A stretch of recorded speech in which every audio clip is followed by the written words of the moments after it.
Je veux que mes étudiants soient physiquement en forme, mentalement alertes, intellectuellement affûtés et spirituellement élevés.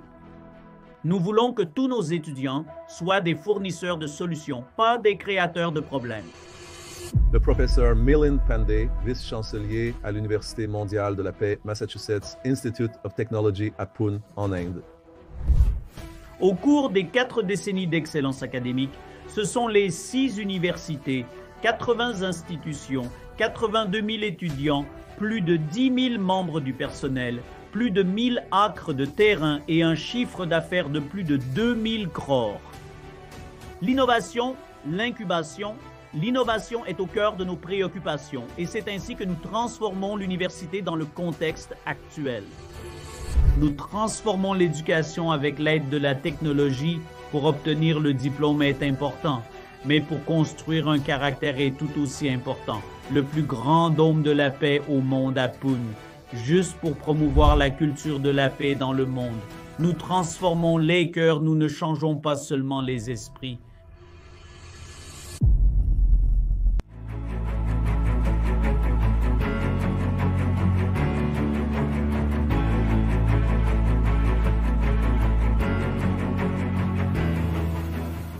Bonjour et bienvenue sur le podcast YouTube de Dinis Guarda, une fois de plus en collaboration avec businessabc.net, citiesabc.com et wisdomia.ai. Comme vous le savez, dans ce podcast, une des choses qui me passionne le plus est de rencontrer des gens de partout dans le monde, en particulier les acteurs, les chercheurs et les personnalités qui rendent le monde meilleur, mais aussi ceux qui ont l'énergie et la passion pour animer des communautés, pour diriger des organisations éducatives et faire fonctionner tout cela. L'éducation est la chose la plus importante alors que nous construisons une civilisation qui a beaucoup de défis et c'est aussi l'une des choses les plus émancipatrices qui nous rend plus humains. Et l'éducation traverse actuellement de nombreux défis, qu'il s'agisse des défis technologiques, des risques sociétaux et civilisationnels que nous avons en ce qui concerne l'utilisation de l'intelligence artificielle et de bien d'autres choses. Et aussi, l'éducation s'accompagne d'une notification des institutions, des universités qui rassemblent tous ces écosystèmes.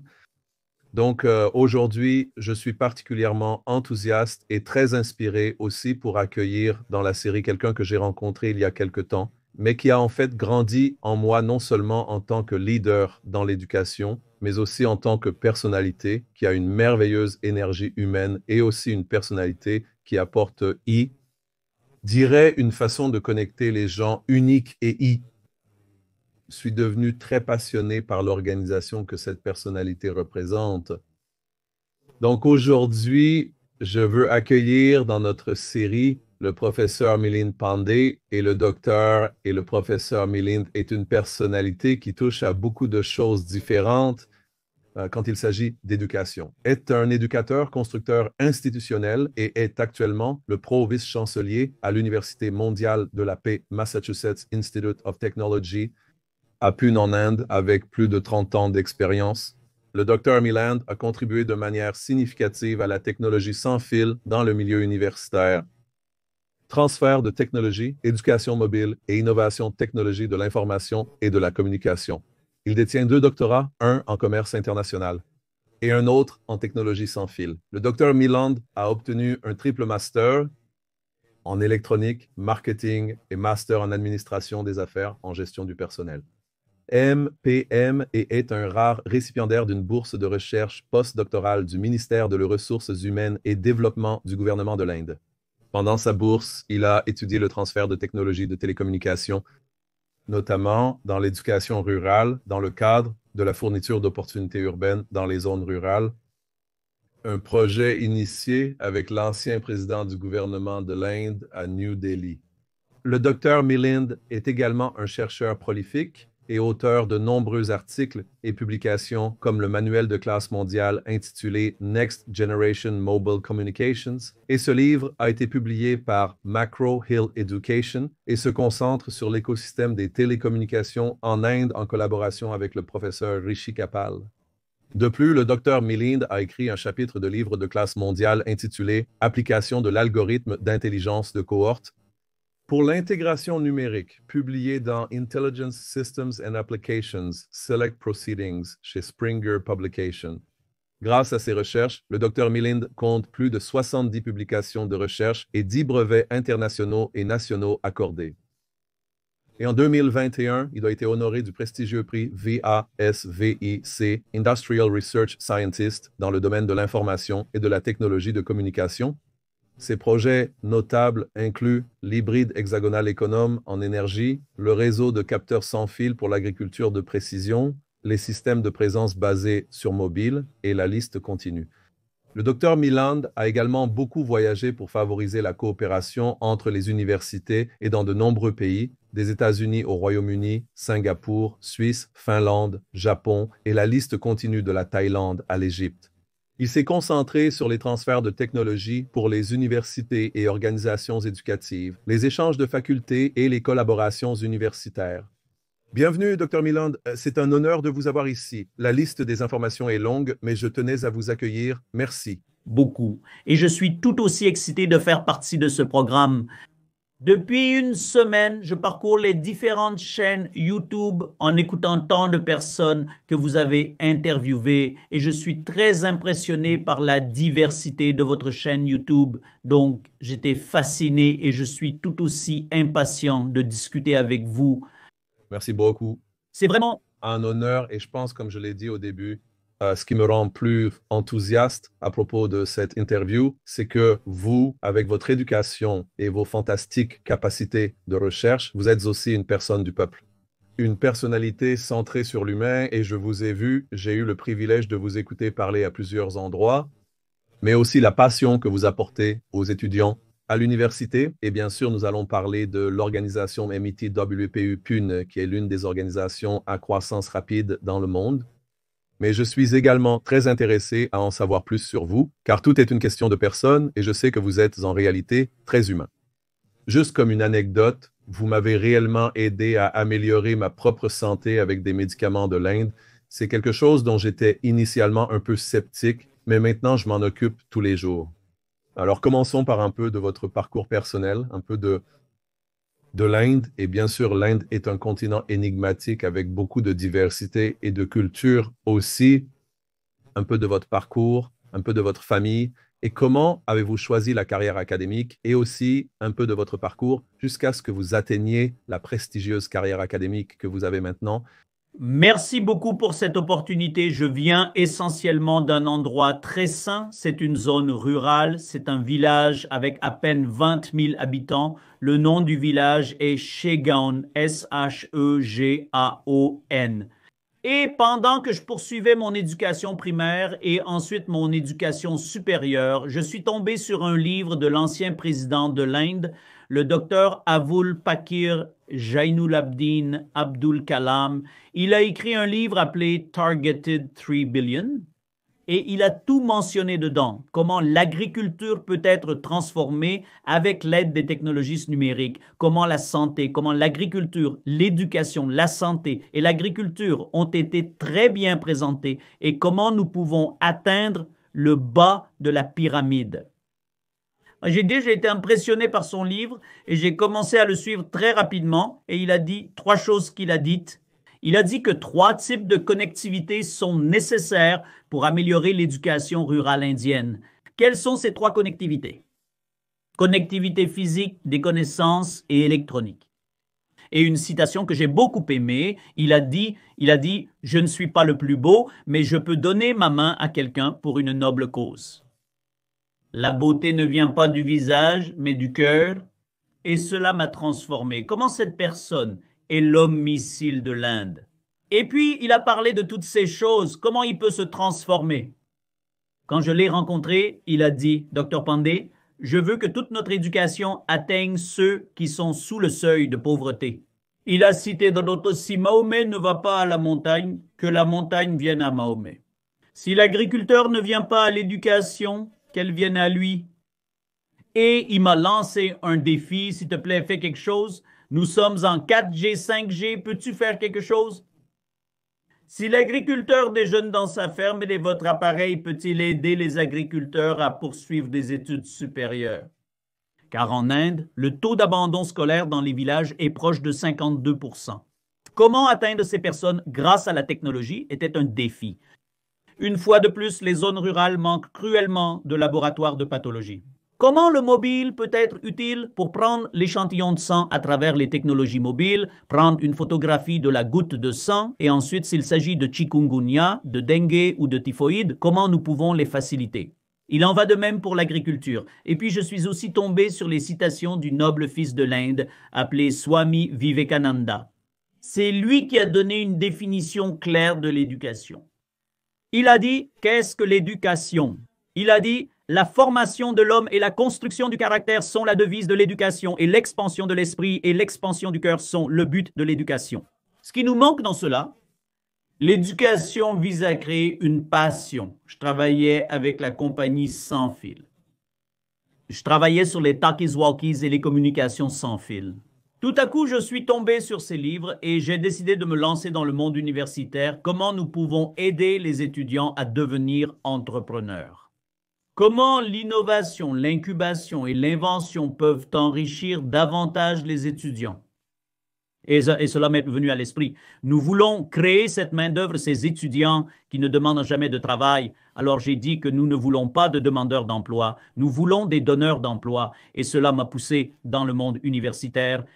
Eh bien, c'est très inspirant et cela touche le pouvoir d'inspirer et d'éduquer, mais aussi le pouvoir des gens qui nous inspirent. Et je pense que vous avez eu cette inspiration donc un peu avant cela. Donc, pendant votre éducation, vous êtes votre famille, parce qu'il y a toujours un point où nous avons beaucoup de jeunes qui écoutent cette série. C'était parce que vous aviez une carrière en cours. Et bien sûr, j'ai mentionné la plupart de votre profil académique si vous deviez aller pour tout le profil académique probablement. 10 minutes, mais vous avez toute cette expérience, mais vous avez aussi une expérience en entreprise. Et ensuite, vous passez à l'académie. Et normalement, l'académie ne paye pas aussi bien que l'entreprise. Donc, vous vous êtes aussi consacré à l'éducation et vous expliquez pourquoi. Mais avant cela, dans votre famille, dans votre contexte personnel, dites-nous ce que vous voulez partager. Parce que je pense que ces moments, je ne sais pas de vos parents, de votre village ou de votre ville, quelles étaient les choses qui ont fait toucher cela à côté de cette expérience personnelle avec ces personnes inspirantes. Oui, donc mon petit parcours, comme vous l'avez justement mentionné, j'ai fait mes 2 doctorats et 2 post-doctorats, 2 post-doctorats en transfert de technologie, de télécommunications et cette éducation rurale, amélioration de l'éducation rurale. Mon doctorat était en 5G. Nous pouvons transformer le système de soins de santé, puis les systèmes de transport, l'éducation et l'agriculture. Et un autre doctorat était en commerce international. Donc, c'est mon petit parcours avec 10 brevets, 4 brevets à l'échelle nationale. J'ai travaillé avec Abdul Kalam Sahib. J'ai dit l'ancien président de l'Inde sur ce concept appelé PURA, P-U-R-A, fournissant des opportunités urbaines aux zones rurales. Et puis, j'étais ambassadeur de la marque pour la campagne Digital India de l'initiative du gouvernement indien il y a bien longtemps, en 2016. Ma famille, ma femme, Dr Imange, elle a une maîtrise en ingénierie informatique et un doctorat en ingénierie informatique. Elle a réalisé un projet très intéressant pour son travail de doctorat. Les capteurs sur le corps du patient admis en soins intensifs, comment pouvons-nous les rendre économes en énergie afin que ces divers équipements sur le corps pour contrôler les différents paramètres puissent être efficaces? Économe en énergie, c'était son projet, celui de ma fille, quand elle a obtenu son baccalauréat en design. Elle poursuit maintenant des études supérieures dans les technologies de réalité augmentée, les technologies virtuelles appelées technologies de réalité étendue. Une autre fille étudie la biotechnologie. J'ai perdu mes parents il y a une dizaine ou une quinzaine d'années. C'est un peu mon contexte familial, mais j'ai rencontré de nombreux éminents personnages et une personne qui m'a beaucoup impressionné était mon fondateur-président, le docteur Vishwanath Karat. Il a dit « Seule l'union de la science et de la spiritualité apportera la paix à l'humanité. » Comment pouvons-nous rejoindre le science et la spiritualité ensemble? J'ai été très impressionné et il m'a donné une formule. Il a dit comment nos étudiants devraient être à l'avenir. En tant que famille, Massachusetts Institute of Technology, je veux que mes étudiants soient physiquement en forme, mentalement alertes, intellectuellement affûtés et spirituellement élevés. Nous avons donc introduit le yoga, la méditation, la prière et le campus est si beau en pratiquant tous ces aspects. Et le plus important est dès que nous voulons que tous nos étudiants soient professionnellement compétents en plus de cela. C'est donc le système d'éducation universelle basé sur les valeurs que nous pratiquons sous la direction du docteur Vishwanath. Former une société globale, holistique, aimant la paix à travers l'éducation à la spiritualité technologique est l'objectif de cette université. Alors, regardons du côté de votre carrière. Eh bien, tout d'abord, la quantité d'éducation que vous avez est assez impressionnante car vous êtes encore assez jeune, ce qui signifie qu'il y a beaucoup de travail pour jongler avec tout cela et ensuite faire un doctorat n'est pas une chose simple. Pour les personnes qui nous écoutent, et nous en avons plusieurs, alors regardons cela. Comment jonglez-vous avec toute cette quantité d'éducation? Et je sais aussi qu'en ce moment, il y a beaucoup de questionnements.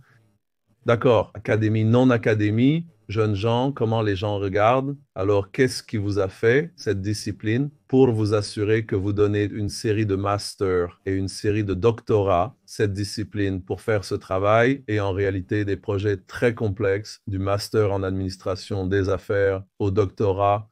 Oui, donc j'ai déjà partagé cet incident sur la façon dont je suis entré dans le monde universitaire à partir des entreprises où je travaillais avec une entreprise de sans fil appelée Meltron Maharashtra Electronics.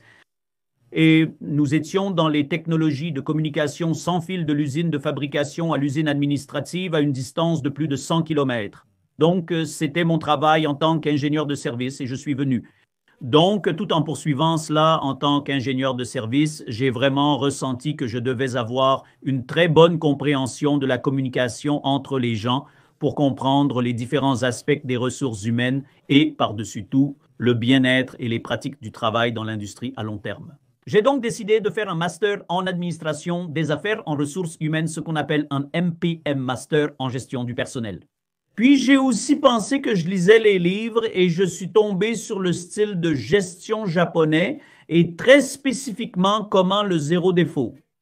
Et puis j'ai pensé, laissez-moi faire mon master en administration des affaires en marketing et finance. Et puis j'ai pris le projet avec les entreprises japonaises. J'ai appris le style de gestion japonais. Et puis, tout en poursuivant cela, j'ai pensé que même si je voulais faire quelque chose en ingénierie, j'ai opté pour mon master en ingénierie électronique et j'ai fait mon master. Et après cela, j'ai accepté le poste de département de formation et d'apprentissage dans l'une des universités réputées. Et j'ai constaté que ces qualifications m'ont beaucoup aidé à transformer le secteur de l'enseignement supérieur. Comment communiquer avec les étudiants, avec les entreprises, avec les collègues et comment nous pouvons apporter le meilleur de la meilleure recherche du monde de l'entreprise à l'académie. Et cela m'a aidé. Et dans le cadre de ce voyage, comme je suis un gars de l'électronique, un gars du mobile, j'ai pensé que je voulais poursuivre ce qu'est la 5G. Le 1G englobe les anciens téléphones de première génération, 1G, 2G, voix et texte. 3G, voix, texte, vidéo, 4G, voix, texte, vidéo, téléchargement rapide, et 5G, combinant les fonctionnalités des précédents en un temps record. Et je me suis dit, si jamais le FIUG doit aider l'éducation, le FIUG doit aider en agriculture, je veux poursuivre mon projet et mon doctorat en FIUG et je me suis inscrit pour mon doctorat. Auparavant, je travaillais avec l'Institut indien du commerce extérieur du ministère du Commerce et de l'Industrie à New Delhi. Et l'Organisation mondiale du commerce était une organisation mondiale du commerce imposant de nombreux plafonds sur les divers biens à vendre. Et je me suis demandé ce qu'est ce commerce international, pourquoi l'Organisation mondiale du commerce impose tant de restrictions. Et cela m'a interpellé et je me suis inscrit pour un autre doctorat sous le ministère du Commerce et de l'Industrie qui était essentiellement sur l'Organisation mondiale du commerce et c'était mon doctorat en commerce international et gestion. Donc, partout, avant de commencer la maîtrise et le doctorat, d'une manière ou d'une autre, j'ai eu le sentiment que je devrais apprendre cela et que je devrais soutenir mon enseignement et mon apprentissage pour l'amélioration de l'étudiant, pour l'amélioration des villageois. Et c'est ce que, comme je l'ai mentionné, le docteur Avul Pakir Jainul Abdin Abdul Kalam a dit, professeur Pandey, faites de ce village un laboratoire. Tout ce que vous avez à pratiquer, vous le pratiquez dans le village. Nous avons plus de 72 000 villages. Comment pouvons-nous bien équiper ces villages? Et cela m'a déclenché du point de vue de l'agriculteur, comment l'OMC, comment nous pouvons minimiser les plafonds sur les marchandises et tant de choses. Donc, c'est ainsi que je prends ces mesures pour obtenir mon enseignement supérieur. Une belle histoire. Et cela montre aussi, je pense, une richesse de connaissances en combinant le professionnel et le fonds technologique, le gouvernement et ensuite l'éducation ensemble. Il combine donc ces éléments et il commence une carrière massive dans l'éducation. Donc, vous avez mentionné, bien sûr, le fondateur illustre de Massachusetts Institute of Technology Pune. J'aimerais aborder cela avant d'aller plus loin. Commençons par comment avez-vous trouvé l'université? Et comment, bien sûr, vous avez également trouvé la personnalité très inspirante que je pense être l'une des personnalités les plus inspirantes du fondateur de Massachusetts Institute of Technology Pune, qui est, pour les gens qui nous écoutent, l'Université de la paix mondiale. Et j'aimerais aborder cela parce que je pense que c'est une belle histoire que j'ai eu le privilège de connaître et d'engager. Mais j'aimerais que les gens sachent d'abord comment vous l'avez rencontré. Et juste pour les gens qui n'ont jamais entendu parler de lui, je pense que raconter un peu, bien sûr, le professeur Dr. Vishwa D. Karad. Alors, parlez-nous un peu de cette merveilleuse relation que vous avez avec, mais aussi nous sommes et l'université. Et comment êtes-vous arrivé à cette université et êtes devenu, bien sûr, maintenant l'un des leaders?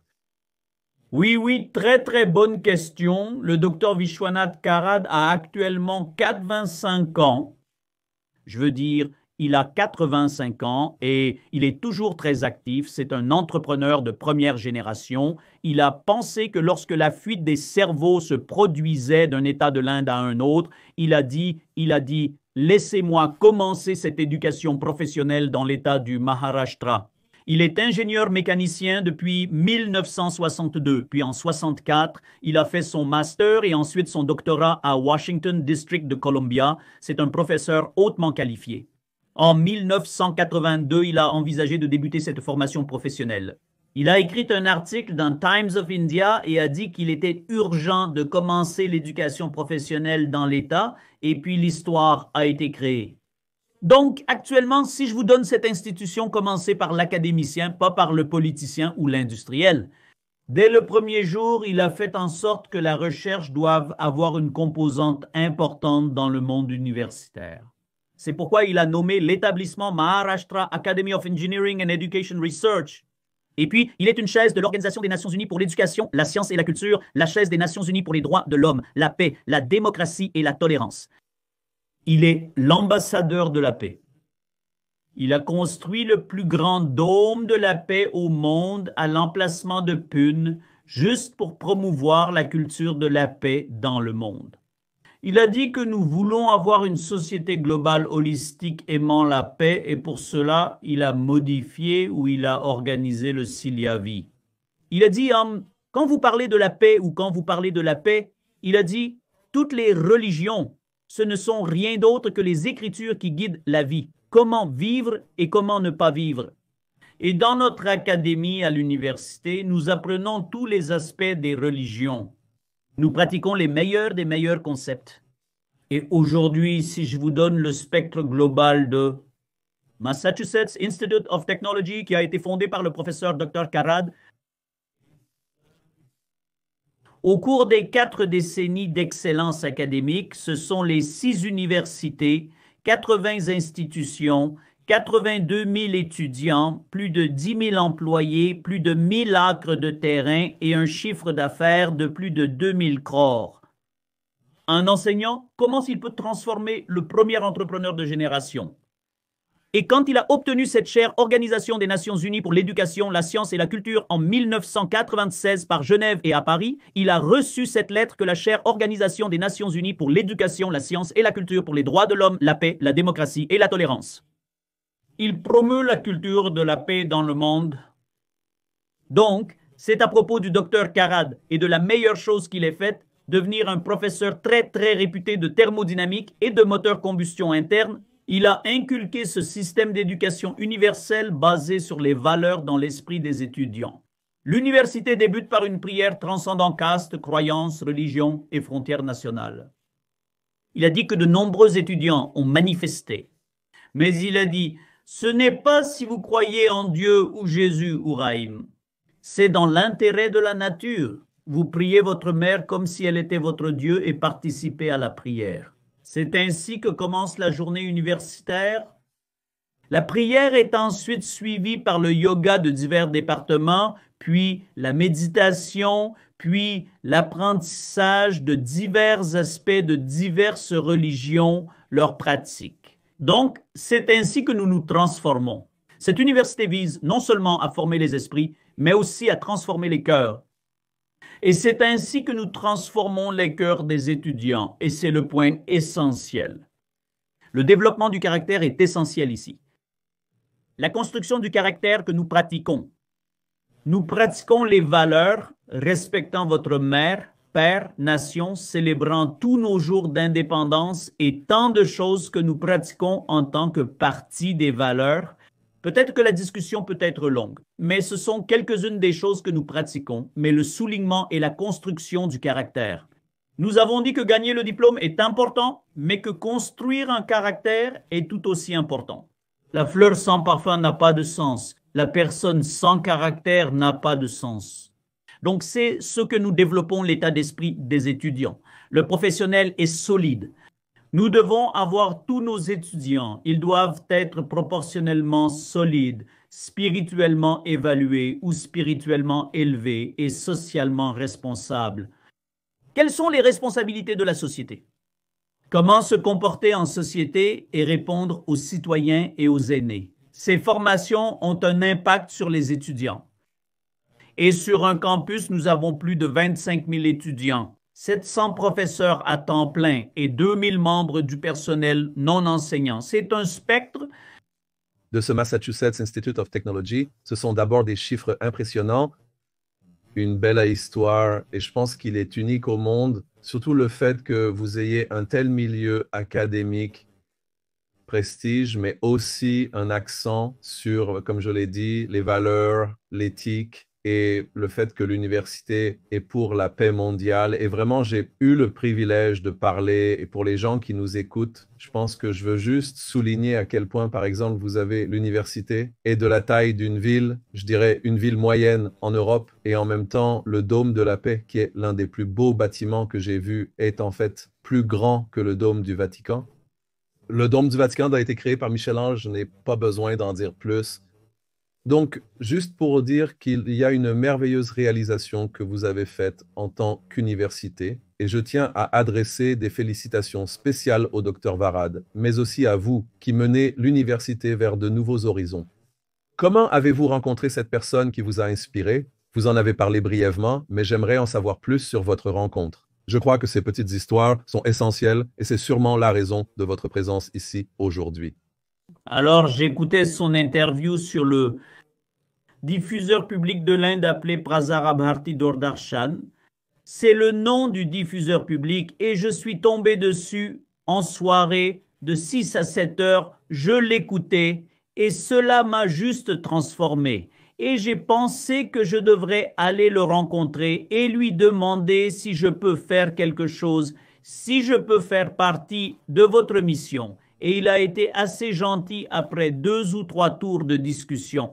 Il a dit que vous êtes les bienvenus à bord. Et c'est ainsi que j'ai commencé à être inspiré par son discours sur la chaîne de diffusion publique. C'est ainsi que je suis personnellement venu le rencontrer. J'ai donné mon parcours, je viens de ce lieu saint et il a dit que je cherche ce type de dévouement, de dévotion, de décence, de dignité. Il m'a dit 5 actes. Il a dit, si vous suivez ces 5 D, décence, décorum, dignité, discipline, vous êtes les bienvenus et vous pouvez rejoindre mon organisation. C'est beau et très spécial. Je pense donc, bien sûr, en tant que pro-vice-chancelier, vous avez une responsabilité que je sais que vous prenez très au sérieux. J'aimerais aborder quelques chiffres. 85 000 étudiants, c'est énorme pour vos 6 universités. Et quand je dis 6 universités, le groupe possède 6 campus différents. Et je sais que vous construisez aussi différentes choses autour du monde et que vous agrandissez l'université. Donc, c'est, je pense, pour les gens qui nous écoutent, et ce podcast parle d'éducation, de business et de technologie. C'est donc un énorme défi car il y a une composante d'entrepreneuriat. Il y a une composante de travail académique et beaucoup de travail pour accomplir ce que vous avez fait. Et la scalabilité, comment mettre en place quelque chose d'aussi avancé. De plus, il faut reconnaître que l'Inde est devenue une puissance en seulement 20 ans. Il y avait donc aussi toute la croissance de l'Inde. Donc, si vous le pouvez, j'aimerais que vous développiez un peu ce contexte. Et je pense qu'une chose que je veux provoquer chez vous et notre public, par exemple, quand je parle, et je parle raisonnablement avec beaucoup de gens aux États-Unis, ils n'ont aucune idée de l'Inde. Et dans certains cas, il y a encore, nous et autour du monde, il y a encore beaucoup de, je dirais, images stéréotypées sur l'Inde, oui. Et bien sûr, quand vous allez sur votre campus, ce n'est pas différent d'être au Massachusetts Institute of Technology, de l'autre côté du monde. Sur l'autre campus, j'étais à Harvard et j'ai aussi enseigné dans différentes universités, mais j'aimerais juste, pour les gens qui nous écoutent, les fantastiques réalisations que vous avez faites, mais aussi la pointe de la technologie et aussi toutes ces couches qui sont essentielles pour réaliser ce que vous avez fait. Alors, laissez-moi commencer. Si vous avez très justement souligné que l'Inde n'est pas connue pour ses réalisations technologiques ou ses réalisations de recherche, mais je suis un fervent adepte de notre Premier ministre Narendra Modiji. Il est très dynamique, il a une vision et il a donné une formule. Il a dit Information Technology plus Information Technology est égal à Information Technology, même en amenant l'Inde au niveau supérieur. Il a dit que les technologies immersives plus le talent indien est égal à l'Inde de demain. Si vous voulez construire l'Inde de demain, ces technologies de l'information, ces technologies immersives doivent être intégrées dans l'esprit des étudiants. Et c'est ainsi que l'Inde numérique a commencé. La technologie, les 72 000 villages ont été connectés. Il a eu une idée fantastique appelée Réseau national de connaissances, le regroupement des écoles basées dans les villages, le regroupement des écoles basées dans les villes. De là, il y a un autre concept appelé Réseau national de fibre optique, Réseau national de fibre optique. Et tous les villages et villes, ils ont été connectés grâce à cette mission Inde numérique. Donc, c'est une chose. Mais ensuite, dans l'éducation, il a dit que le développement des compétences est très, très important. Ce qui m'amène au point que nous aimerions suivre. Et il a dit que les 10 technologies qui dominent le monde entier, comment pouvons-nous intégrer ces 10 technologies dans le programme afin que nous puissions faire le maximum d'entrepreneurs et de licornes à partir des universités? Laissez-moi vous dire que l'acide désoxyribonucléique du succès de n'importe quelle université est le nombre de startups qui sortent de l'université. L'université est la propre définition de l'université, est l'universalisation de l'esprit, est l'université. Comment pouvons-nous leur donner une éducation à 360 degrés? Et laissez-moi vous dire qu'il y a un concept appelé CDF. Nous savions que ce sont les 4 types d'étudiants qui prennent des admissions à n'importe quelle institution d'enseignement supérieur. Quand je dis C, c'est un recrutement sur campus. Combien d'entreprises viennent? Que ce soit Intel qui est devenu Microsoft, qui est devenu Google, qui est devenu le maximum de 82 par an et étudiants, ils se concentrent sur combien d'entreprises viennent à l'université. Deuxièmement, appelé D, appelé regroupement de diplômes. Combien d'étudiants vont à l'étranger aux États-Unis, au Royaume-Uni, en Finlande? C'est l'entrepreneuriat qui est principalement négligé jusqu'à ce jour. 1% des étudiants totaux sur 25 000 dans mon cas, 1% pensent à se lancer dans l'entrepreneuriat et F et freelance, ils ne savent pas quoi faire. Tout en comprenant cela, nous avons élaboré divers concepts appelés hackathon, Smart India Hackathon. La définition même de hackathon. Hack consiste à extraire les meilleures choses de l'esprit de l'étudiant à la vitesse d'un marathon. Hack plus marathon est hack. Comment ils peuvent apporter une solution aux problèmes? J'ai compris de nombreux problèmes dans mon campus, mais il y a aussi le problème de stationnement. Obtenir l'auditorium à un moment particulier, comment nous pouvons, tant de choses. Nous voulons donc que tous nos étudiants soient des fournisseurs de solutions, pas des créateurs de problèmes. Nous avons commencé à enseigner les 10 technologies appelées A, B, C, D, A, R, A, I. C'est très intéressant. J'ai procédé comme suit. A, intelligence artificielle. B, blockchain. Le banque, finance, sécurité, assurance, banque, finance, sécurité, assurance. Aujourd'hui, la blockchain prend de l'ampleur. A, B, C, C représentent la cybersécurité et le cloud qui sont obligatoires pour tous les étudiants. Ils doivent apprendre ce qu'est la cybersécurité. Qu'est-ce que le cloud? L'Inde fait un travail fantastique dans les paiements numériques en Unified Payments Interface. Tous mes villageois, tous mes agriculteurs, ils font partie de cette structure de paiement numérique. A, B, C, D, D est pour Data Science et Drone. Data Science regroupe l'agrégation, l'interprétation et la gestion des données. ARAI signifiant A représente la réalité augmentée, virtuelle, mixte et étendue, ainsi que l'avenir de l'éducation. Mes étudiants, ils devraient apprendre en mettant toutes ces lunettes de réalité augmentée, réalité virtuelle, comment ils peuvent. Nous gérons également les facultés de médecine, monsieur.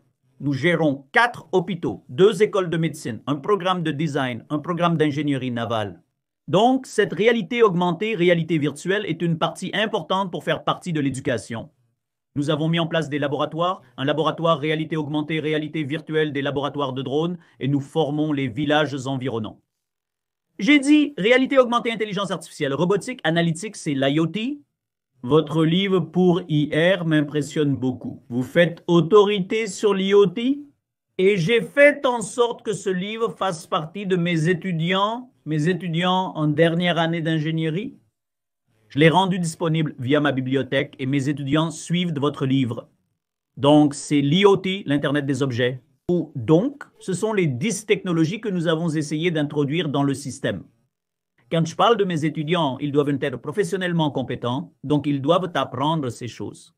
Je souhaite encourager l'entrepreneuriat. Comme je l'ai dit, nous voulons des entrepreneurs, pas seulement des chercheurs d'emploi. Nous ne voulons pas de chercheurs d'emploi, nous voulons des donneurs d'emploi. Et puis, nous avons fait en sorte que M2M, P2P et I2I, qu'est-ce que M2M? De l'esprit au marché. Quelles que soient les idées qui viennent à l'esprit des étudiants, comment cet écosystème appelé incubateur d'entreprise technologique peut faire de l'étudiant pour le mettre de l'esprit au marché M2M. Quoi qu'ils écrivent sur le papier, nous avons rendu obligatoire dès la première année de l'éducation, ils doivent tenir un cahier. Pendant l'enseignement, l'apprentissage, si quelque chose se présente, oh non, cela peut être la solution, veuillez l'écrire. Nous le verrons après 4 ans de programme de diplôme, quelles idées vous sont venues à l'esprit. D'œil à œil de l'idée à la mise en œuvre. Et quoi qu'il écrive sur le papier, comment pouvons-nous le transformer de papier en produit? Comment tout l'écosystème de l'université les soutiendra pour devenir entrepreneurs? Et c'est ce qui différencie l'Inde aujourd'hui. Le démarrage est très élevé, la licorne, en 2022, plus de 80 licornes que l'Inde a essayé de donner. Donc c'est l'innovation, l'incubation, l'invention est à son cœur et c'est ainsi que nous transformons l'université dans le contexte actuel.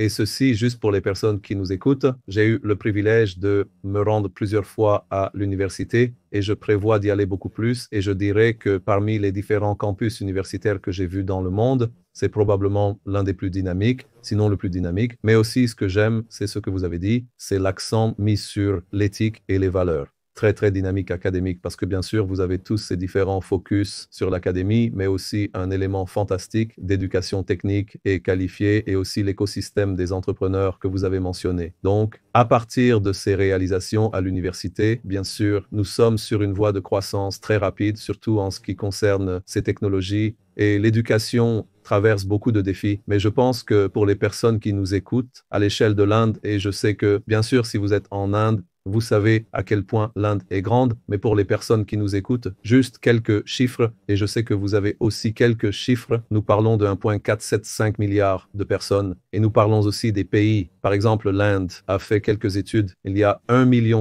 plus de professeurs d'université, et l'échelle de l'éducation est unique au monde. Et je pense qu'en regardant l'Europe où je suis, je vois aussi que l'Inde devient d'une certaine manière plus avancée technologiquement que le reste du monde. Je ne parle pas seulement de l'Europe où je suis.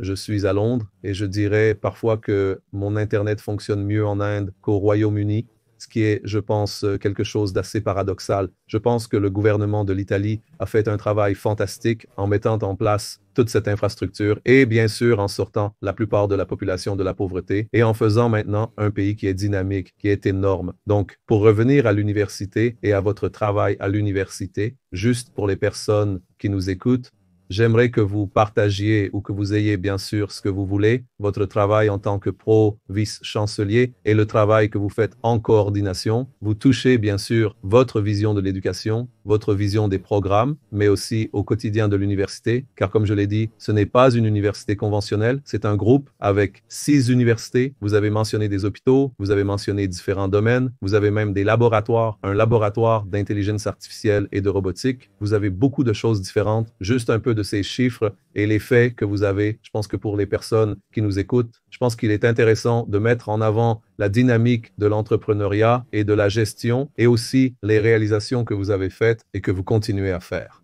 Il y a quelques statistiques du siège de cette Université mondiale de la paix du Massachusetts Institute of Technology à Pune, si je mentionne cela.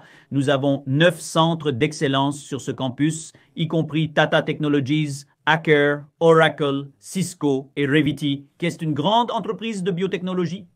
Donc, nous avons 9 centres d'excellence, 142 laboratoires technologiques. Nous avons un incubateur d'entreprises technologiques du Massachusetts Institute of Technology. Nous avons un très bon écosystème.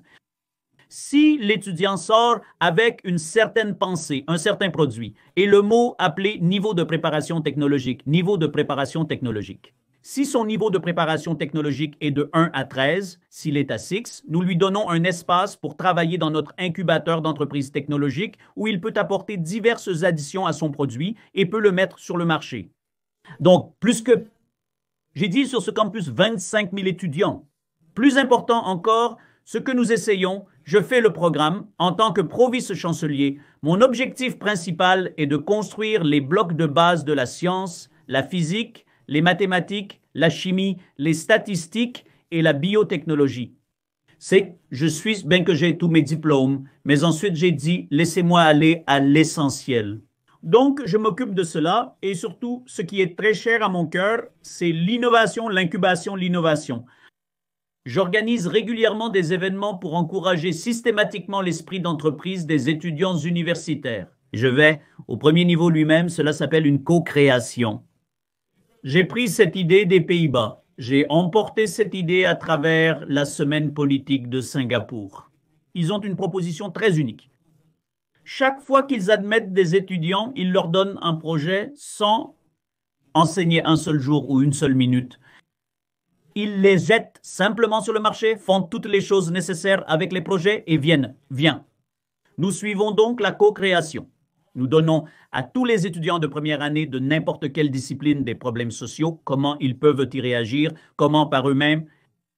Au deuxième semestre, nous leur donnons un programme très systématique appelé Programme de développement du leadership social, Programme de développement du leadership social.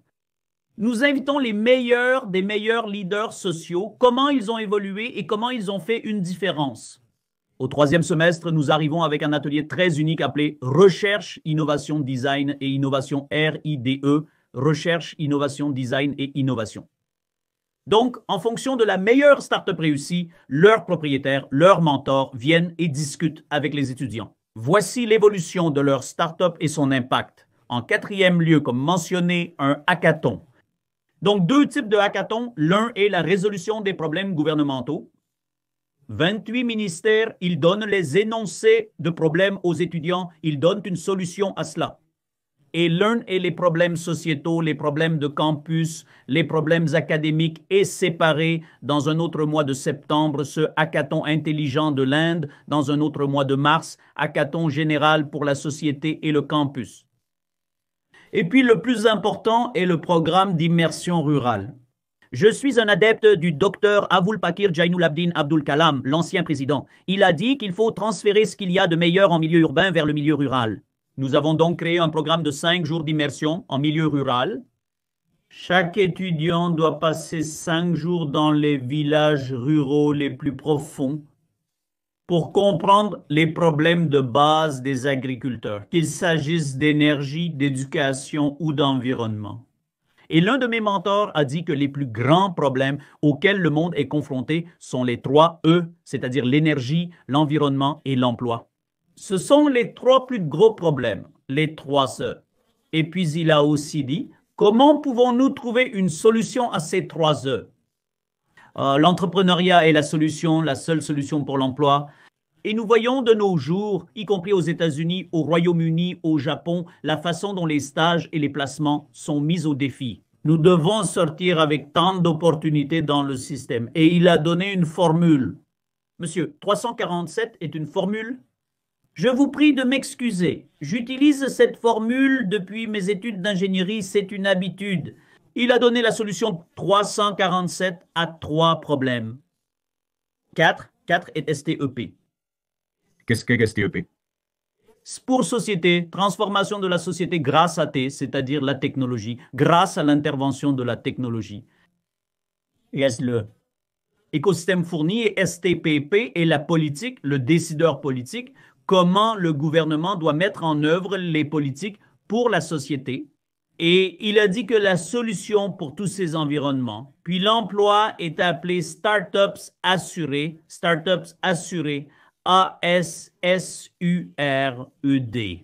Donc, la forme longue de ces assurances est A pour abordable, S pour durable, un autre A pour simplicité et le moins continu.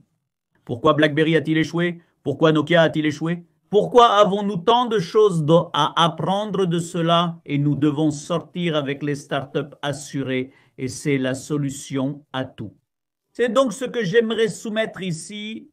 Non, c'est très inspirant et j'aime aussi, je pense que toutes les universités devraient toucher à ces 3 années. C'est une excellente chose car je pense définitivement que cela va devenir plus important. Surtout, la technologie devient plus importante dans notre vie quotidienne, mais surtout pour les jeunes. Donc, le MITWPU est connu pour son approche progressive et l'intégration de la technologie dans l'expérience éducative. Nous devrions expliquer jusqu'à présent. Donc, une grande question en ce moment est quel sera l'impact de la technologie, en particulier de l'intelligence artificielle, sur l'éducation en intelligence artificielle.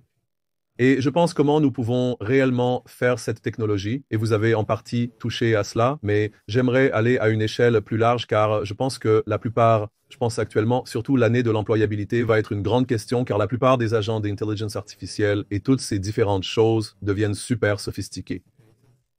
Mais aussi, beaucoup de nouveaux emplois sont créés. J'aimerais donc voir comment l'université envisage cela. Vous avez touché une partie de certains des programmes, surtout dans le contexte de votre travail impliqué dans plusieurs collaborations internationales. Et dans ce podcast, j'interviewe le directeur des Nations Unies pour l'éducation future et il était en fait très alarmé par les risques qui arrivent. Donc, j'aimerais voir comment c'est, parce que nous sommes très positifs et très pratiques. Et il y a une chose que j'aime à propos. Ici, j'aimerais sortir avec le concept d'éducation 1.0 à l'exécution 5 1.0. Maintenant, laissez-moi vous dire, quand j'ai dit éducation 1.0, tous ces anciens systèmes d'éducation 1 roi, des étudiants limités, financés par le roi, c'était l'éducation 1.0 il y a 5000 ans. Quand l'encre a été inventée au 15e siècle, une nouvelle ère a commencé appelée éducation 2.0. Ce sont toutes les briques, mortiers, bibliothèques et tout ce qui est appelé éducation 2.0. Éducation 3.0, quand le World Wide Web a été inventé dans les années 1990 et cela a changé toute la face de l'éducation. Éducation en ligne, présentation PowerPoint et tant de choses, laboratoire. Avant le Covid, on parlait de l'éducation 4.0. Éducation 4.0 signifie l'éducation à travers les machines. C'est une éducation intelligente et personnalisée. Un petit exemple dans une salle de classe, David a très bien compris 16 x 16. Mais James n'a pas pu faire face à 14 x 14. Grâce à l'interface cerveau-machine, le professeur le saura, il ira vers lui, lui tiendra la main, lui expliquant comment 14 x 14 peut personnaliser l'éducation par le biais des machines et l'éducation intelligente. Et après le corona, la définition de ACBC a été modifiée, monsieur.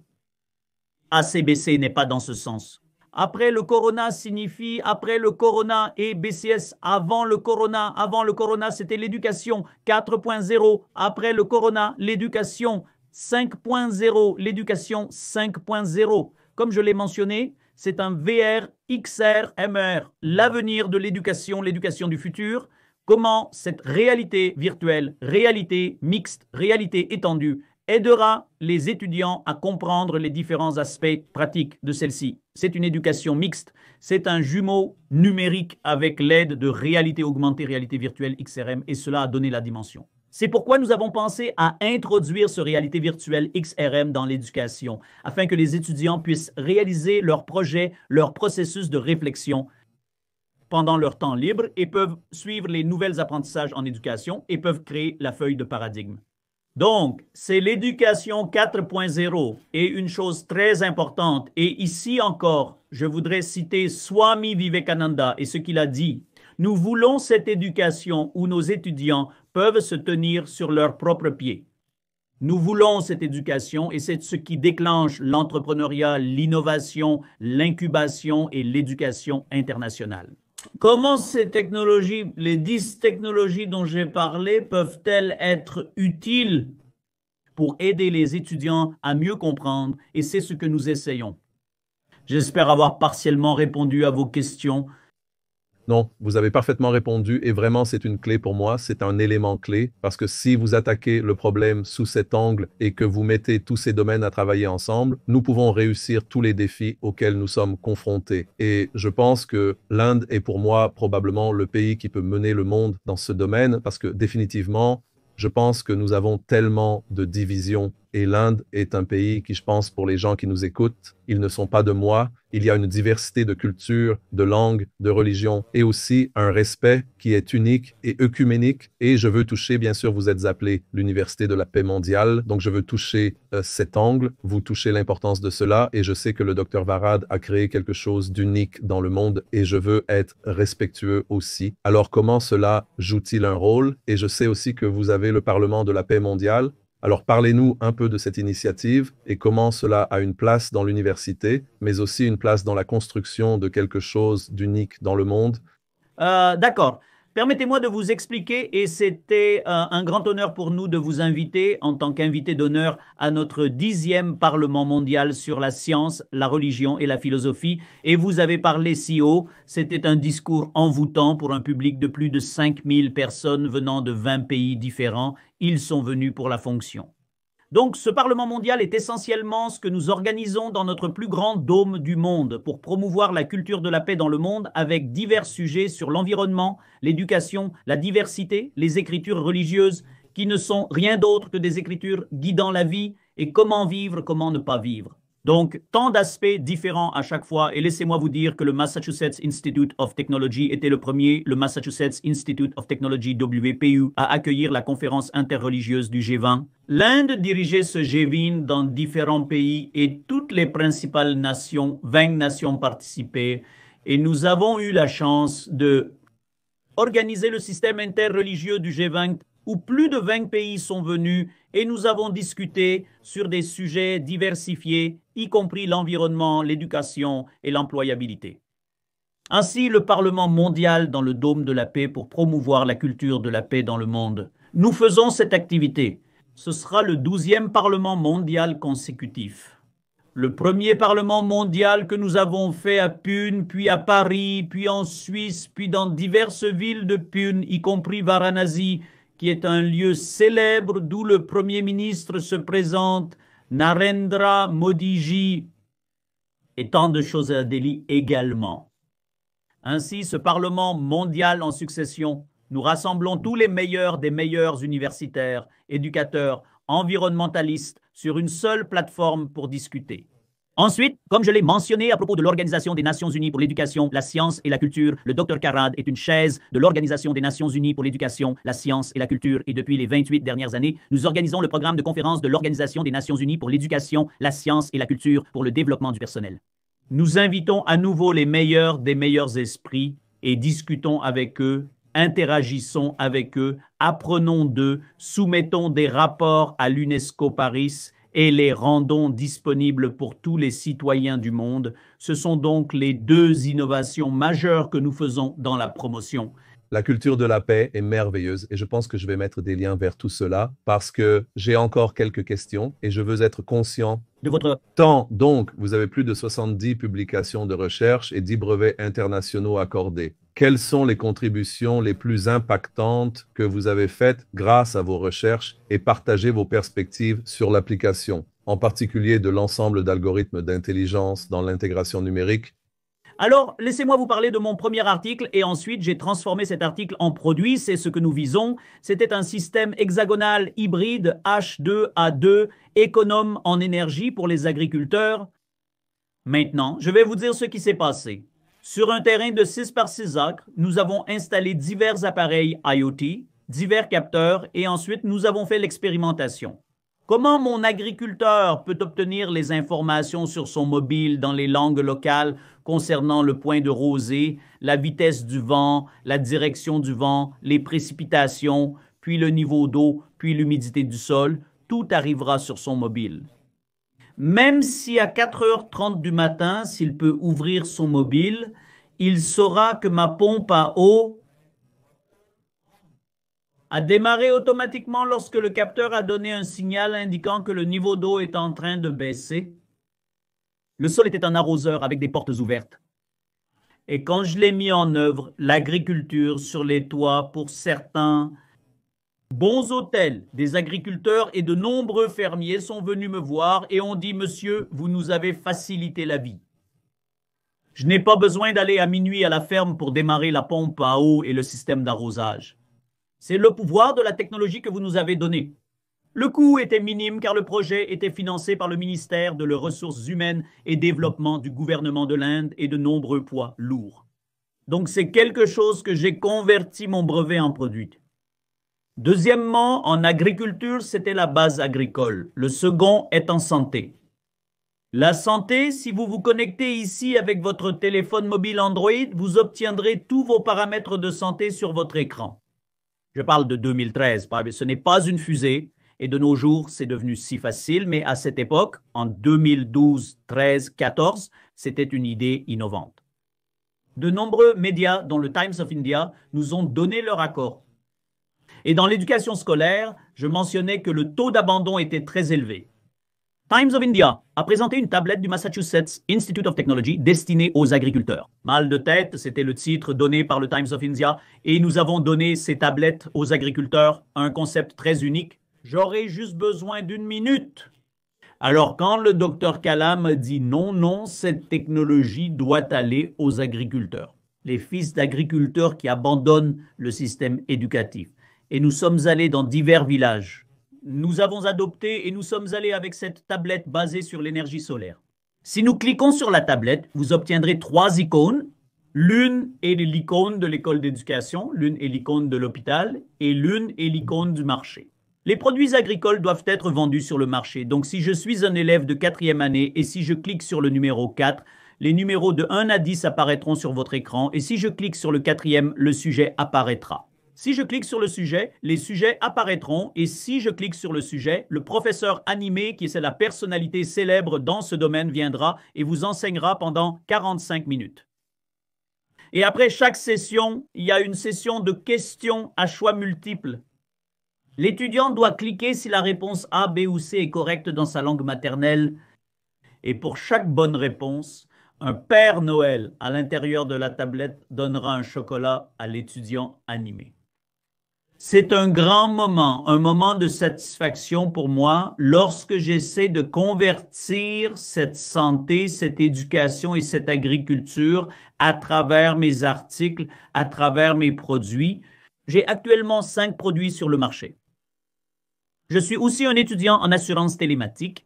Comment je peux réduire les accidents de la route sur l'autoroute Bombay-Pune? C'est une autoroute très empruntée depuis Mumbai.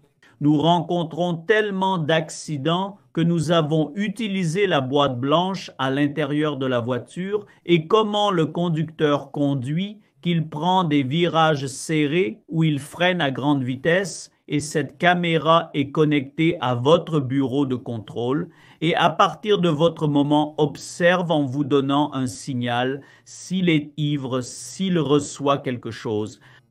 Sommeil, de sorte que le contrôleur lui donnera un signal pour se réveiller. Donc, nous l'avons fait en 2013-14.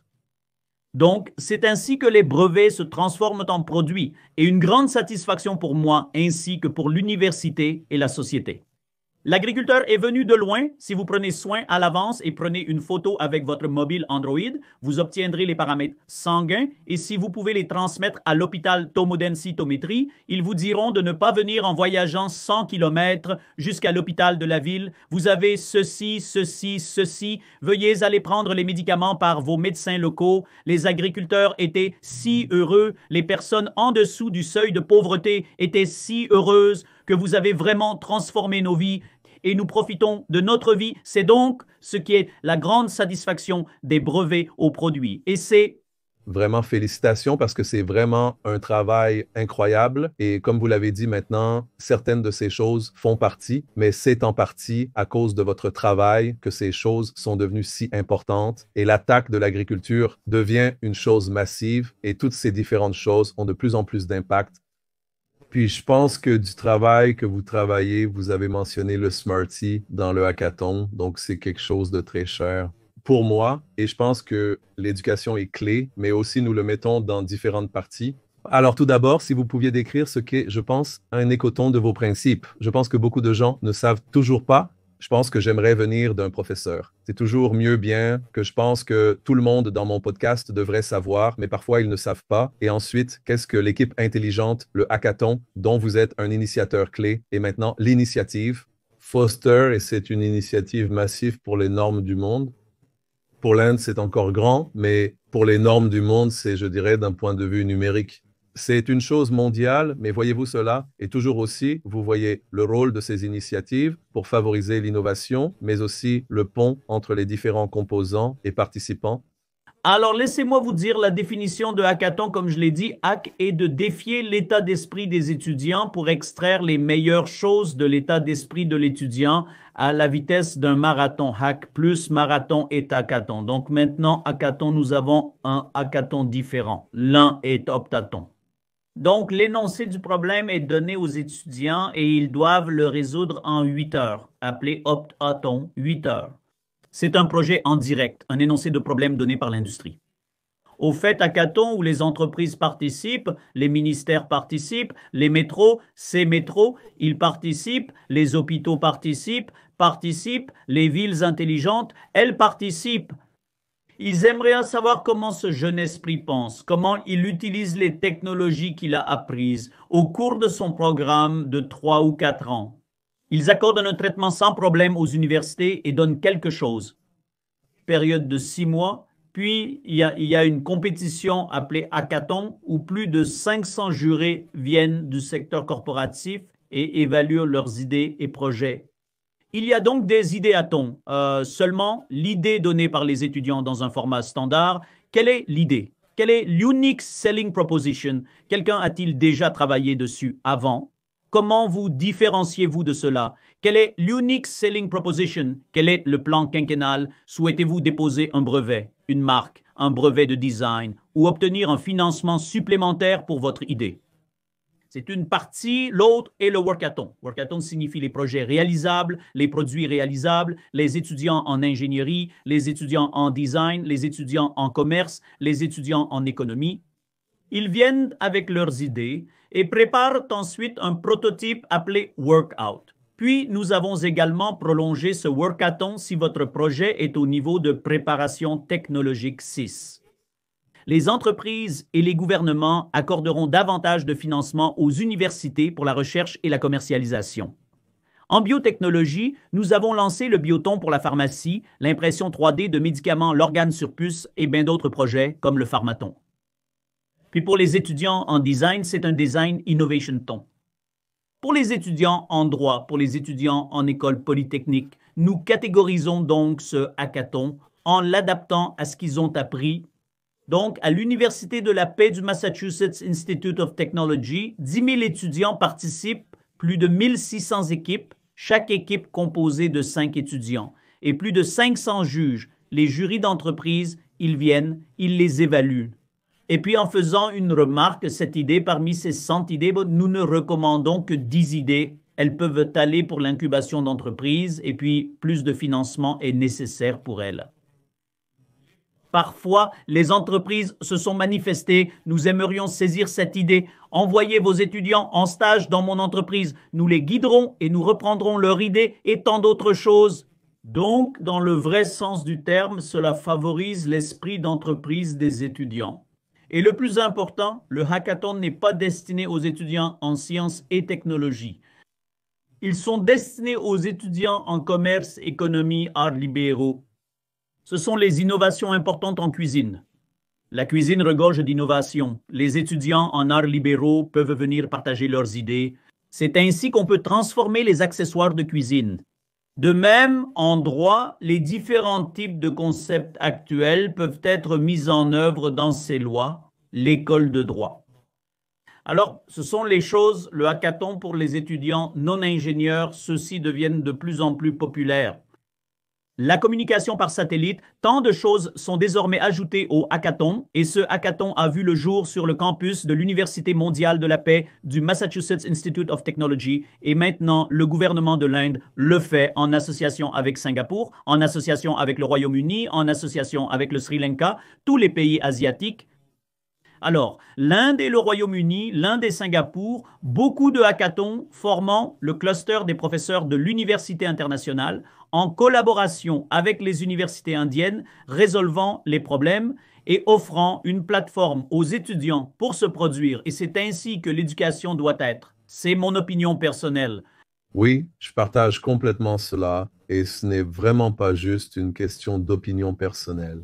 Je pense que c'est une partie urgente. Si vous ne faites pas cela, nous ne serons pas capables de relever le défi. Et c'est ma prochaine question. Et donc, vous avez été ambassadeur de la campagne Digital India qui vise à promouvoir la transformation numérique. Donc, quand il s'agit de transformation numérique, en ce moment, nous avons 3 concepts. Et j'aime aussi, comme vous avez fait votre liste, dire ma liste. Donc, un est qu'en ce moment, nous avons le fossé numérique, le fossé de l'intelligence artificielle et l'obésité numérique. Et l'obésité numérique est un concept que j'ai plus ou moins beaucoup discuté. Et cela avec le futuriste effrayé. Le Leonardo est l'un des plus grands futuristes fournir. Et je pense que c'est un gros problème numérique. Nous avons l'obésité télévisionnelle maintenant. Nous avons l'obésité numérique et nous devenons aussi des zombies de l'intelligence artificielle. Donc, je suis en train d'utiliser les noms un peu plus provocateurs, mais surtout en tant qu'ambassadeur de la campagne Digital India. Et aussi, je sais que l'Inde est probablement mieux positionnée que le reste du monde sur ce point. Et je pense qu'un grand nombre des problèmes que nous avons avec la géopolitique en ce moment est dû à l'utilisation du numérique pour diviser, pas pour apprendre, parce que les gens essaient d'utiliser l'identité comme une arme, même s'il s'agit d'une division. Je ne veux pas trop m'impliquer en politique, mais je veux souligner ces concepts et comment vous les abordez en Inde, car je sais que l'Inde fait un travail fantastique à ce sujet en tenant compte de toutes les vélocités et en fait de la croissance rapide dont nous avons discuté, mais aussi, surtout dans le contexte de la campagne Digital India et ensuite les concepts que je suis ici à provoquer. Donc, Digital India est une campagne lancée en 2016 par l'honorable Premier ministre Narendra Mukesh. Il a dit comment combler ce fossé numérique, comment nous pouvons connecter les villages avec les villes. En Inde, il y a une grande différence. Nous appelons l'Inde Bharat, un autre nom pour le pays. La plupart des villages et des ruraux et des gens et des agriculteurs, ils résident à Bharat. Comment pouvons-nous relier ce Bharat à l'Inde qui se trouve dans les métropoles? Ils ont tous les équipements, toutes les installations essentielles avec eux, mais ils en sont privés dans l'Inde rurale, ils en sont privés. Donc, ce Digital India, il forme les 9 grappes de Digital India. Parmi ces postes, j'ai été ambassadeur de marque sur les 9 piliers, le 5e étant particulièrement crucial. À parler de Kranti. Kranti signifie quelque chose hors du commun, quelque chose. E-Kranti signifie Kranti électronique et M-Kranti. Kranti est un mot K-R-A-N-T-I qui donne quelque chose initié à de très grandes choses. Donc, j'ai travaillé avec lui, encore une fois, même agriculture, éducation, transport, puis environnement, fabrication, tous ces e-justice, e-court, ce sont certains des aspects de l'Inde numérique. Et ce qui s'est passé de mieux au cours des 6-7 dernières années est la connexion des villages grâce au réseau national de fibres optiques, grâce au Worldwide Interoperability for Microwave Access, le WIPE, toutes les écoles ont été connectées. Si je discute avec vous, des villages à 500 km peuvent me voir en direct. Ce type de technologie est parvenu au village, le réseau national de connaissances, le réseau national de fibres optiques et le ministère spécial pour l'Inde numérique pour l'amélioration de la vie des villageois, pour l'autonomisation rurale, pour l'autonomisation des agriculteurs. L'Inde numérique a présenté le concept appelé KSN, c'est-à-dire que nous avons un public que vous appelez un diffuseur public qui est Doordarshan et une ligne d'échange téléphonique publique appelée Bharat Sanchara Nigam Limited, Bharat Sanchara Nigam Limited. C'est une initiative gouvernementale. Donc, pour les agriculteurs, ils ont lancé le Farmer Sanchar Nigam Limited, Kisan Sanchar Nigam Limited.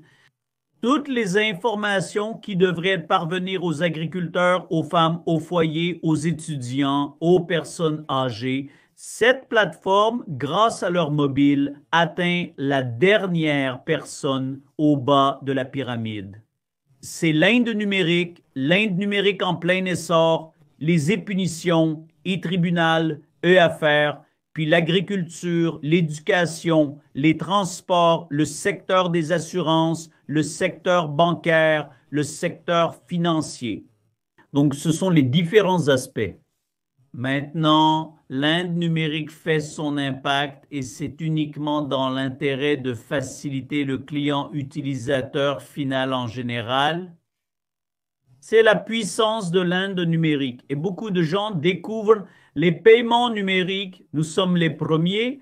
L'Inde est numéro 1 dans les paiements numériques. Depuis les vendeurs de légumes, tout le monde utilise le paiement numérique et cela a un énorme impact sur le mode de vie des villageois et des ruraux. Donc, c'est un aspect. Mais ensuite, la santé mobile est encore juste 50 centimes. Comment il peut obtenir les 52 tests sanguins avec l'aide de l'Inde numérique? Des technologies de santé à faible coût pour le commun des mortels dans la nouvelle normalité, en particulier après le corona, grâce à l'Inde numérique, nous pouvons répondre aux besoins urgents des systèmes de santé en Inde. Et cette Inde numérique, grâce à son infrastructure, nous pouvons vérifier la santé de la personne rurale profonde. Ce sont donc les différentes technologies apparues après le corona avec l'aide de l'Inde numérique en tant que technologie de train, comme un rail atteignant les utilisateurs finaux. L'agriculture en Inde est unique. Grâce à l'Inde numérique, les agriculteurs obtiennent toutes les informations nécessaires. Même si vous connectez votre mobile avec le capteur et si vous pouvez le mettre, quel est l'azote, quel est le potassium dans le sol, le test du sol se fait pour l'agriculteur. Il n'a pas besoin d'envoyer un échantillon à certains laboratoires et de prendre leurs résultats. Ce qu'il devrait mettre dans les terres agricoles, c'est donc le pouvoir de la connectivité de l'Inde numérique, la connectivité du dernier kilomètre et les citoyens sont très heureux maintenant. C'est l'une des initiatives que je pense être la plus importante car c'est une initiative actuelle. Le défi n'est pas seulement pour les étudiants, il s'agit d'une reconversion continue et de l'importance que cela apporte à beaucoup de choses différentes. Donc, je suis conscient de votre temps. Donc, j'ai 2 autres questions parce que je sais que nous avons passé 1h30, mais je pense que c'est vraiment important pour les gens qui nous écoutent. Alors, la prochaine question est donc, nous avons eu un rôle dans le Conseil consultatif des télécommunications et aussi dans la communauté d'experts de l'User Generated Content. Donc, l'industrie des télécommunications a connu beaucoup de transformations technologiques de grandes industries mondiales. Donc, maintenant, devenir un hybride, je pense que c'est aussi devenu un hybride, bien que c'est toujours très important, mais c'est devenu beaucoup plus maintenant les acteurs de la technologie et les géants de la technologie. L'Inde a réussi à créer quelques géants de la technologie et bien sûr, cela a un grand impact sur la façon dont il y a une transformation entre la perspective des télécommunications et les secteurs de l'éducation, en particulier sur le Conseil consultatif que nous étions, mais comment voyez-vous cette transformation à partir de votre expérience dans les télécommunications et vous avez touché que de cette innovation, ça change très vite, des industries qui sont multimilliards de dollars, dans certains cas, des trillions de dollars pour devenir remplacées par d'autres industries et aussi, comment voyez-vous ces défis et les politiques qui peuvent y répondre et je suis sûr que faire partie du Conseil consultatif des télécommunications, nous examinons cela et à la fois l'hégémonie de ces entreprises, mais aussi la transformation de ces entreprises. Donc actuellement aussi, je suis dans les télécommunications. Conseil consultatif par le ministère de l'Idée et de la Communication du gouvernement de l'Inde. J'ai dit que mon rôle principal était bien sûr d'atteindre le dernier kilomètre, mais ensuite j'ai introduit les certifications du Conseil des compétences en télécommunications pour les étudiants. Il y a un besoin urgent de former les étudiants compte tenu de la 4G, 5G, de son impact sur la société, sur l'industrie. Alors, j'ai introduit les différentes certifications de compétences, promoteur en magasin, puis gestionnaire de cluster, puis les tours. Vous avez dû voir les grandes tours. Comment l'appel est acheminé, pourquoi la chute d'appel est beaucoup plus élevée dans les zones rurales. Alors, qu'est-ce qui est nécessaire pour cette gestion de tours pour cela? Il y a donc beaucoup plus d'aspects à cela. Il y a largement 4 secteurs impliqués dans ce comité consultatif des télécommunications. Premièrement, nous avons regroupé tous les acteurs des télécommunications. En tant que membre, j'ai demandé quelles compétences ils recherchaient. Pouvons-nous former un comité consultatif où vous exposez les problèmes? Vous avez besoin de ces compétences, IDEA, Vodafone, Airtel, Aircel et tant d'autres acteurs. Ils ont relevé divers défis et nous avons élaboré le programme. Nous en avons fait une partie intégrante du programme et nous avons fait en sorte que l'industrie ait besoin de main-d'œuvre, de la main-d'œuvre sortant des institutions, des universités et des collèges. C'était mon rôle principal en tant que membre du comité consultatif des télécommunications. En ce qui concerne le gouvernement de l'Inde, comment l'agriculteur obtiendra plus d'avantages, c'était mon centre d'intérêt et nous l'avons fait. En ce qui concerne l'User-Generated Content est l'organe de contrôle. Il y a 2 organes, les organes de régulation et les organes de contrôle. La commission grande universitaire est un organe qui contrôle l'éducation dans le pays. Donc, quand j'ai dit que je suis membre du comité d'experts, mon travail consiste à visiter les différentes universités en tant que membre du comité de la CGU en effectuant l'accréditation de ces universités où les étudiants, ils obtiennent les avantages, où nous avons des facultés à temps plein, où nous avons de bons laboratoires avec le matériel de travail, si le ratio étudiant-professeur est correct, combien d'étudiants sont exposés aux industries, combien d'étudiants font un stage.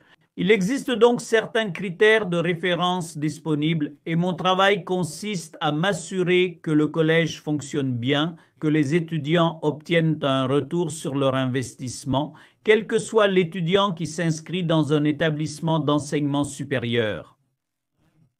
Mon travail, et j'ai même participé à cela, dans l'élaboration des différentes formes et différents formulaires de feedback, divers questions à poser au directeur, aux responsables du contrôle de la qualité là-bas, comment les étudiants se transforment, quelle est l'expérience des étudiants de ces institutions.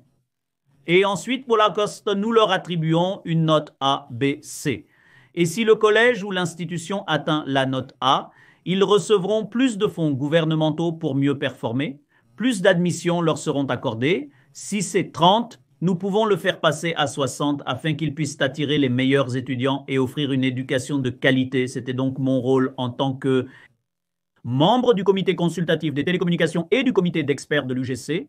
Et félicitations, c'est un sujet très vaste et qui touche vraiment beaucoup de domaines. Pour continuer, et pour les 2 dernières questions, je veux être respectueux. Donc, d'après votre expérience en tant que vice-chancelier, à travers toutes vos collaborations indiennes et internationales, et nous avons beaucoup parlé de technologie éducative les 3 dernières années, et l'une des choses que j'aimerais voir, c'est comment voyez-vous l'avenir de la technologie et de l'éducation. Et surtout, s'il y a 1 ou 2 expériences que vous pouvez partager à partir de n'importe quelle expérience, comme vous l'avez mentionné, l'expérience et l'engagement avec des universités telles que les États-Unis, le Royaume-Uni et Singapour et au-delà. Mais quelles sont les choses que vous croyez vraiment qui sont des exemples que nous devrions regarder quand il s'agit de façonner l'avenir de la technologie et de l'éducation?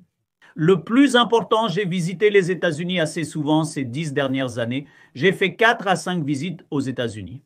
Je me souviens de 2015, j'étais à Chicago, j'ai visité l'école Kellogg, l'université Northeastern, l'université Northwestern, l'Institut de technologie de l'Illinois, l'Institut de technologie de l'Illinois Chicago.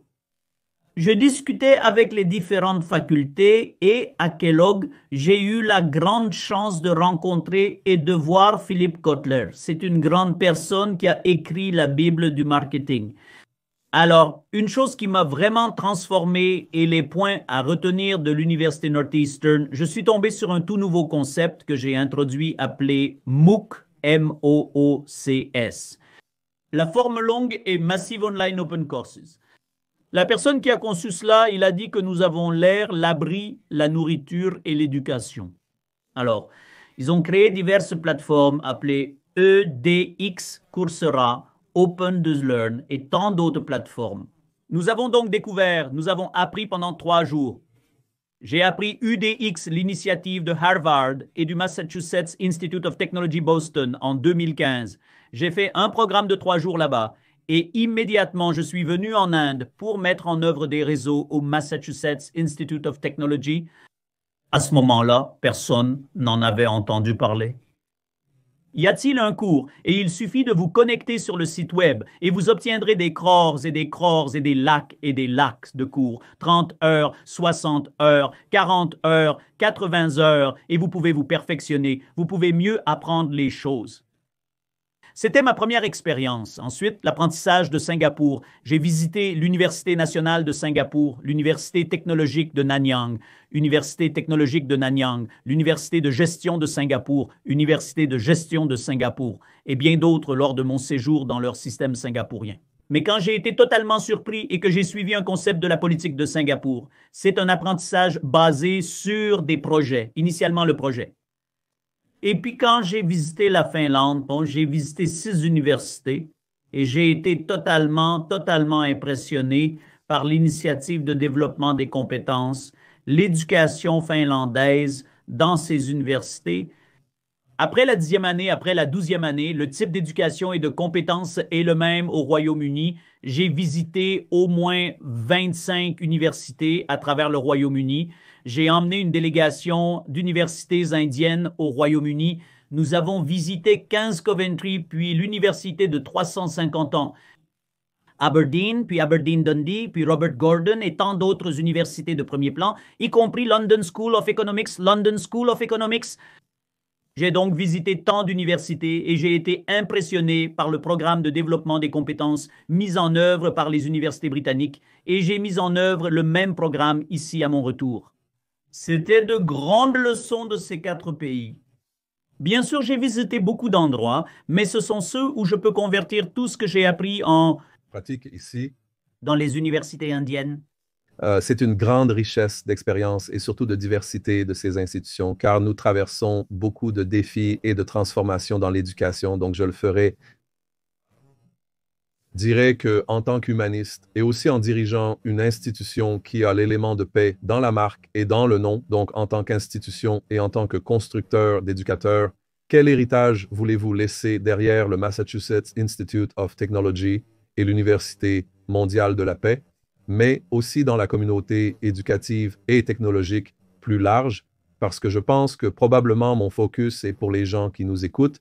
C'est génial, je pense qu'en ce moment, très facilement, nous pouvons y aller. Et je pense surtout, en Europe, c'est grand, c'est que les gens ont tendance à devenir cyniques. Donc, ils ne croient pas. Et puis, ils questionnent. Et aux États-Unis, ils vont bien sûr, en ce moment, dans une grande division. Mais comment pouvons-nous faire en sorte que les gens aient le sens de l'espoir et en même temps un héritage? J'aimerais entendre cela de vous parce que je sais que vous êtes l'une des personnes les plus inspirantes que j'ai rencontrées à Massachusetts Institute of Technology World Peace University, notre objectif principal est de promouvoir la culture de la paix dans le monde. Nous avons dit que l'Inde est connue pour 3 personnes qui ont eu un grand impact.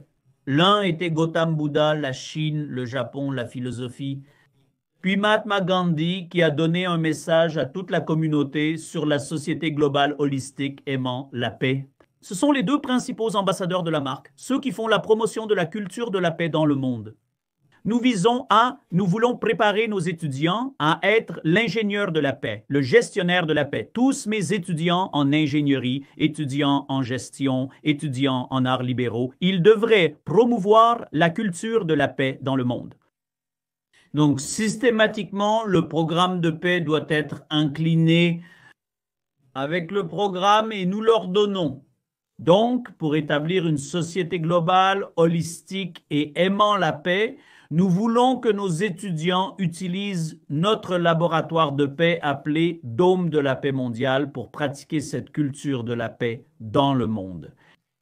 Nous ne nous limitons pas seulement à notre université, mais elle est ouverte à tous les pays, à toutes les nations, à toutes les universités à travers le monde. Et le facteur de différenciation est de pratiquer le système d'éducation universelle basé sur les valeurs dans notre programme d'études. Si je devais le dire en 2 lignes, ce que j'aimerais dire, c'est que j'espère laisser derrière moi les institutions, pas seulement l'infrastructure, les innovations ou pas seulement les diplômés. Comme dit, nous transformons les cœurs, pas seulement les esprits. Et nous voulons que l'Inde, et particulièrement à l'Université mondiale de la paix du Massachusetts Institute of Technology, où les idées se transforment en moments. Nous aimerions donc apporter la meilleure recherche, innovation, design et entrepreneuriat également dans les activités de construction de la paix. Et si dans quelques années, ce qui sera le mieux pour les étudiants lorsqu'ils reviendront en tant qu'anciens élèves et diront « l'université croyait en nous avant même que nous croyions en nous-mêmes ». C'est ce qu'il faut retenir de cela. Nous voulons notre ambassadeur de la paix, ingénieur de la paix, gestionnaire de la paix, devrait contribuer à la santé globale holistique et c'est ce que mon message de ces activités de construction de la paix à toute la communauté. Le plus inspirant, je termine aussi avec vos mots, osez rêver, efforcez-vous d'atteindre que vous utilisez dans l'un de vos derniers postes. Et j'adore ça parce que vous faites tant de travail incroyable et aussi vous inspirez le focus sur la recherche pratique et les pensées visionnaires et aussi ce sens de l'espoir que je veux partager avec tout le monde ici parce qu'en Europe, et je vois beaucoup de jeunes devenir cyniques, et d'accord, il y a tellement d'opportunités à célébrer et à être optimiste.